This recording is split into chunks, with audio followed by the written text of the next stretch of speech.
Oh, if you pass through Starskiff Haven, I have something that I hope you can give to YUKONG. It was all so chaotic. When Phantilia took form, it was as if Tingyun vanished into thin air. The Cloud Knights were only able to find her fan. She took it with her everywhere. It's currently unclear if Tingyun was a puppet manipulated by Phantilia, or if some form of deception was used to cloud her vision. The Master Diviner asked us to pass on this item of Tingyun's. I'll go to the Palace of Astrum and meet with YUKONG. If neither of you has anything urgent, it'd be best if you came too. Madame YUKONG must have heard about Miss Tingyun. Yes, I have heard. Seeing 4 leave, yet only 3 return, was enough for me to know that Fu Xuan's report was indeed correct.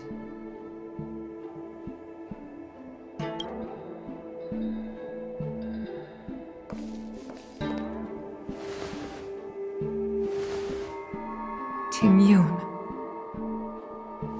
I still can't believe it. The whole report reads like a bad joke. It's simply unimaginable. The Antimatter Legion on the Xianzhou, and Tingyun, a Lord Ravager? How could someone who spent over 30 years working alongside me at the Skyfaring Commission turn out to be nothing more than a monster in disguise?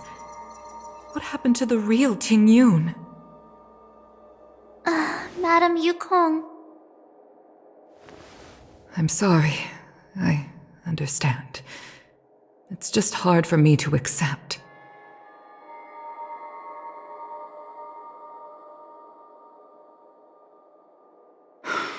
Thank you for bringing Tingyun's belongings back to the Palace of Astrum. The Stellaron crisis has cost us too many comrades. Brothers, sisters, children.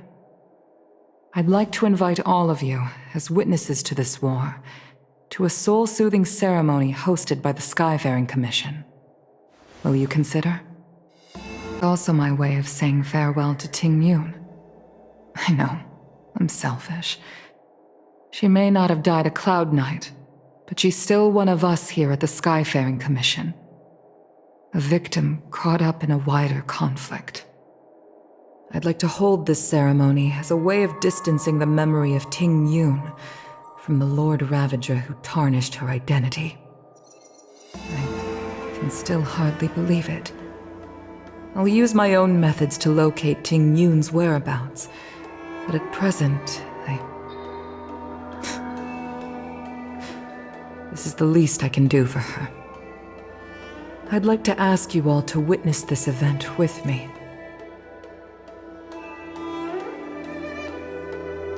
I've instructed Yan Ming to sort through Tingyun's belongings. I hope you can pick some out to place around the star skiff. Leave this to us. We'll take care of it as per your wishes, Madame YUKONG. Once again, my thanks to all of you.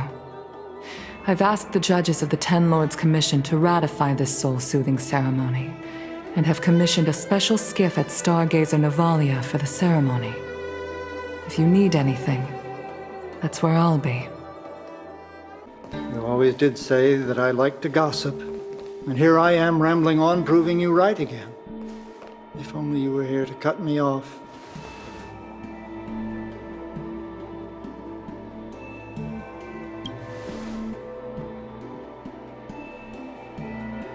Oh, it's you. For a moment, I thought she'd return. Did the Helm Master send you over? Looks like some kind of antique? But who'd want to hold on to something like this? Oh, Tingyun explained that one to me. It's a folk statuette from Foxian antiquity. They say it can bring wealth if placed correctly. There's also a note in the package. This is for you, Mr. Yanming. Wishing you fortune and success in every endeavor. Yanming, it seems like this is a gift for you from Miss Tingyun.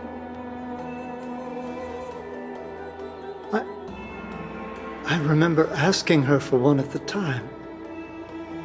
This is unexpected. I only mentioned it in passing, but she remembered. Tingyun and I were from different guilds. We were competitors, but also colleagues. When we used to trade in other lands, we would bring back local specialties and distribute them among friends and other guild members. It became a custom. The rivalry between us and the Whistling Flames to be the Skyfaring Commission's top guild was always fierce. We would gift each other all kinds of bizarre oddities. Candy that made your leg hair grow. A violin that could shatter glass with its piercing shriek. Oh, I was completely unprepared for this. I never thought Tingyun would leave something behind for me that was so sincere and earnest. If I don't return a gift, I'll lose our little duel. But what could I possibly gift her back? Tingyun, what am I going to get for you? If only you...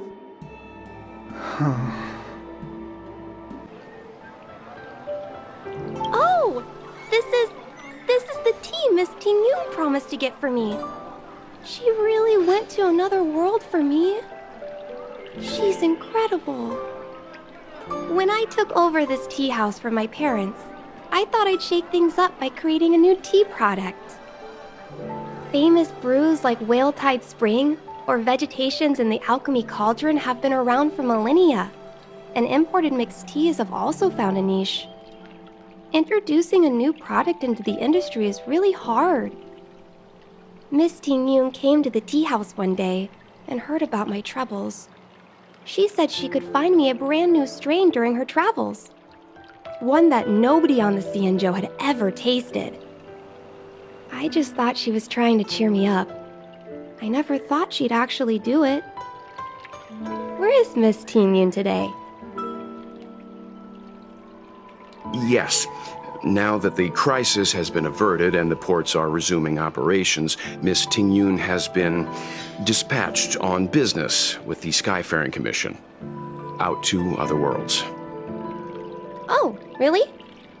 Well, that's a shame. Well, hold on a sec.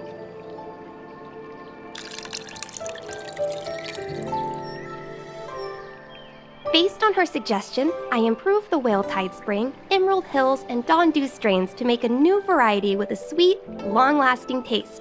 I called it Tingyun's Blend. Seeing as she can't enjoy it right now, I'll have to invite all of you to try a cup. I can't wait for Miss Tingyun to try this tea. Something from Miss Tingyun for me?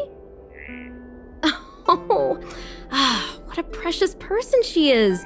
A sweet thing like her, gifting me a kitchen knife. When she first ate here, I told her my motto: you can't better your own food unless you taste it. Then she got me to talk about my hunting and cooking experiences out on other worlds. She was captivated. She pestered me about dish after dish. At the end, she mentioned she wanted to get me a gift. A sword for a hero and a knife for a chef. That's how she put it. She probably came across some rare mineral and forged it by hand. Look how sharp it is. I bet it'd cut straight through a Thalassa titanium terrapin shell.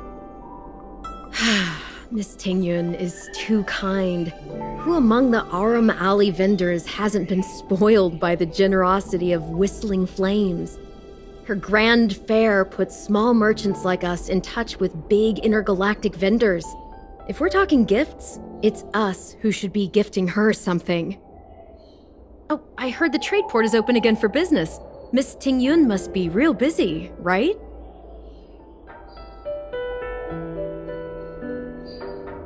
Miss Tingyun couldn't tear herself away from work, so we've had to gift this on her behalf today. Oh, really? Thank you so much. Why don't I give you all a demonstration and prepare a dish? My treat. I'd love to repay this kindness.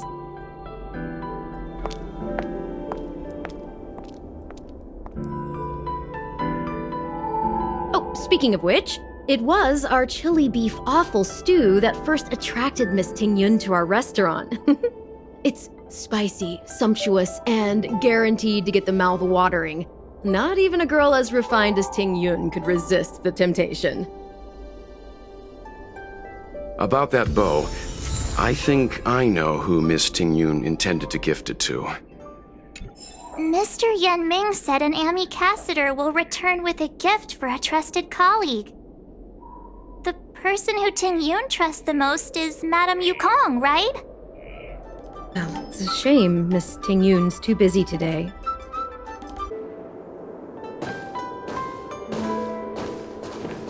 What brings you here?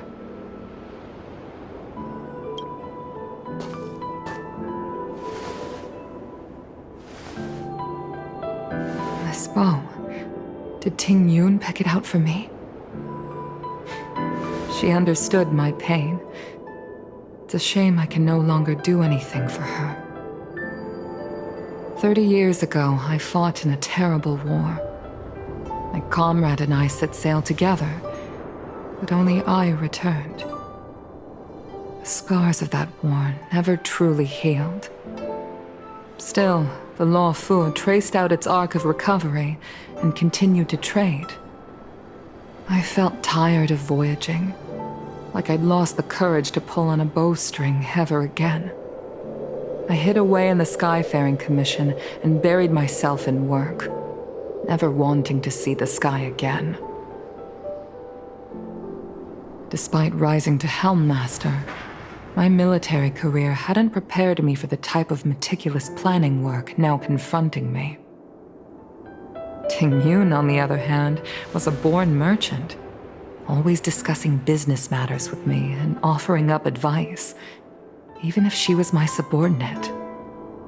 She never fought alongside me on the battlefield, but in her own way, she became a comrade in arms. Without the help of Tingyun and the guild, the Luofu would not have been able to recover in the space of just 30 short years. I used to think that the Xianzhou had changed with the times. Geniuses like Tingyun were the future for the Skyfaring Commission's next generation. They would bring prosperity to the Luofu. I was only ever suited to the flames of war. I was wrong. Only when the last minions of the Antimatter Legion are wiped out will I become useless to the Xianzhou. The Xianzhou needs people like me, those willing to cruise the sky and fight the flames. The star skiff is ready for the ceremony now. Everyone, please place your objects aboard the star skiff. Wait! Wait for me! Miss Tingyun prepared a gift for me. As a fellow ambassador, I cannot fail to honor our custom.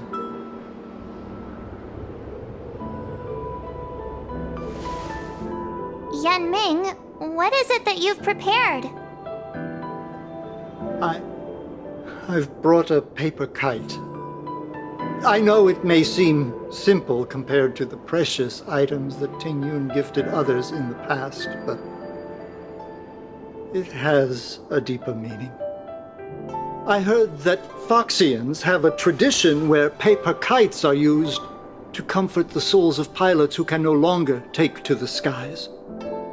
Tingyun and I were never pilots in the strictest sense of the word, but we spent much of our lives out among the stars. For her to be able to take wing once again would make her very happy.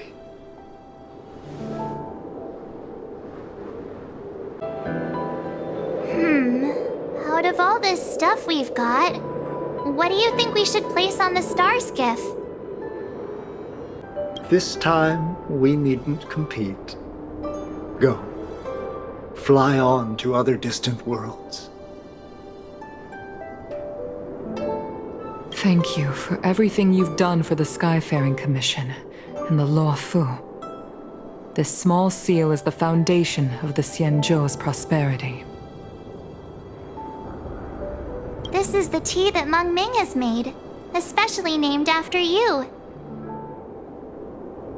This is a gift from Miss Yensui on behalf of all the restaurants on Arum Alley. You're going to love this. The Skyfaring Commission shall never forget you, Tingyun. I will seek out the truth. And if it is discovered that you were taken from us, I swear to avenge your unjust end. It is time for the soul-soothing ceremony. Please make your way to Earthrise Agora in Starskiff Haven.